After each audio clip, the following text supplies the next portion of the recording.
What happened to your father? He told me enough.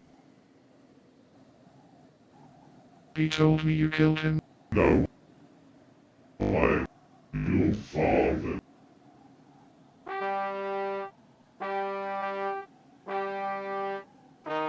No. No, it's not true. That's impossible. Hello dear viewers. Today we are going back to the year 1999. President Clinton is going through an impeachment trial for someone blowing his horn. People in cinemas are wondering if they might actually live in a simulation, and the world is getting ready for the big Y2K meltdown. In the world of music gear, Korg has just dropped their take on the Groovebox, a thing that has become massively popular thanks to Roland's MC303, which I have already featured in another video. Actually, you could say takes, because Korg didn't release one but 3 dedicated Electribe machines, an analog modeling synthesizer called EA-1, the ER-1 rhythm synthesizer, and later in 2000 the ES-1 sampler. These in turn were followed up by the bigger and better EX-1 and EX-1 grooveboxes, and in 2003 Mark II versions of the original E-series, which featured a tweaked design with more sturdy metal cases and some very minor upgrades. All 3 of the original Electribe machines featured the same design, similar controls and mostly identical workflow. Today we will focus on what I consider the star of the trio, the ER-1 rhythm synthesizer, because as I hope will become clear later, it's an incredibly fun machine. The original ER-1 comes equipped with 4 virtual analog and 4 sampled drum parts. While the VA sounds are freely programmable, for the digital parts you are stuck with open and closed hi-hat, clap and crash cymbal, which sound somewhat limited but can at least be modified by the amp section. There's an alternative firmware that lets you change the sample sounds and add some interesting MIDI CC tweaks, but for this video we'll stick with the original firmware. I will drop a link to the alternative firmware down below.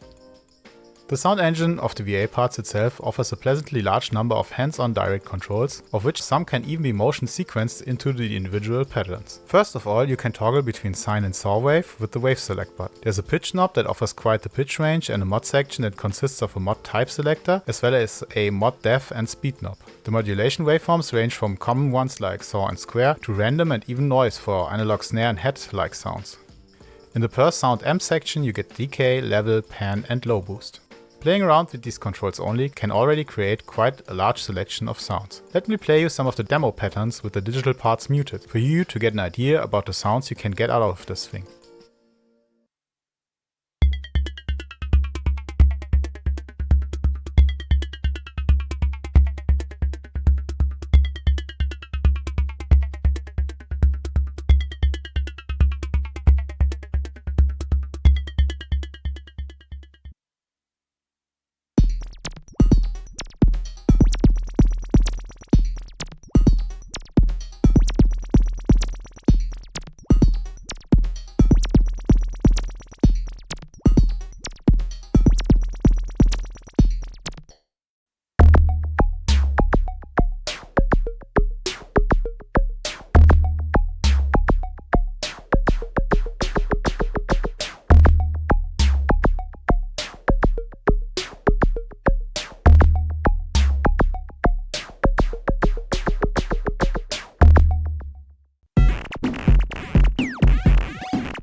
Another key ingredient of the ER-1 sound is the delay section that is located here. Sadly, you can only apply the delay to all and not individual sounds, but still, the ER-1's delay is a staple of its overall sound.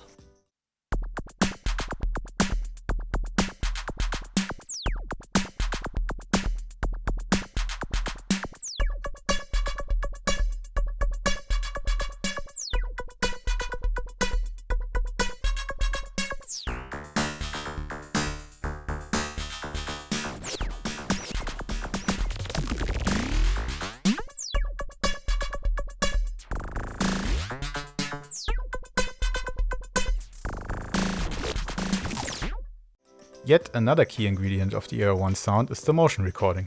You can record the motions of one knob per part in each pattern to create a more vibrant sound, especially inside longer patterns.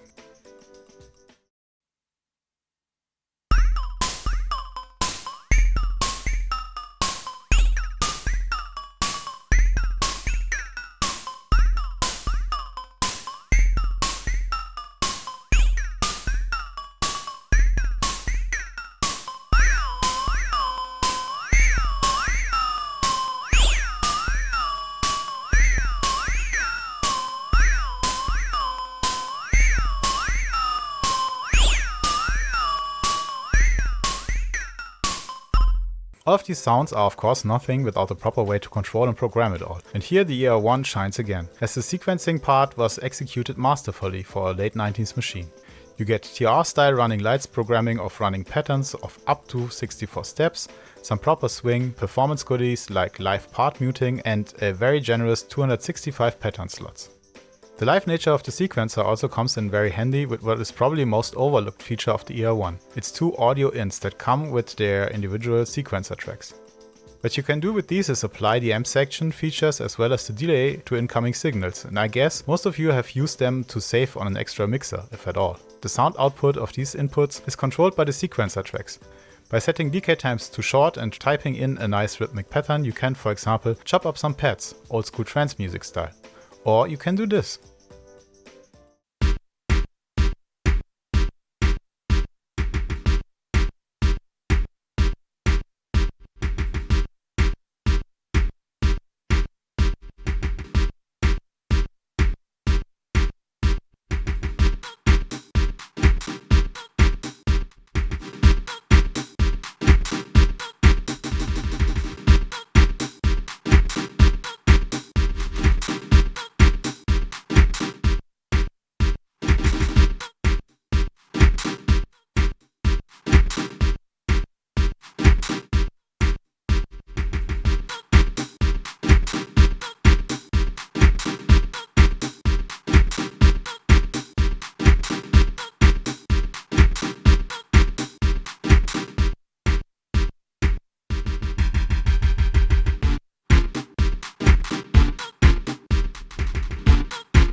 Combining all of these elements and at the same time the limitations that come with the machine, the end product is a pretty great drum machine, especially for live setups.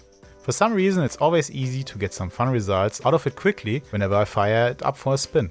Also, the unique sounds always blend very well with other drum machines, and given the very electronic nature of the sound engine, it's a killer tool for any kind of funky electro. That's why I will end this video with a little electro demo consisting of ER-1 sounds only that I have layered on top of each other. Save for the James Brown sample that was sent through the ER-1's inputs for some extra spice, all sounds come directly from the machine, with zero external processing.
So, here we are at the end of the video again. I hope I was able to get across just how much fun the ER-1 is.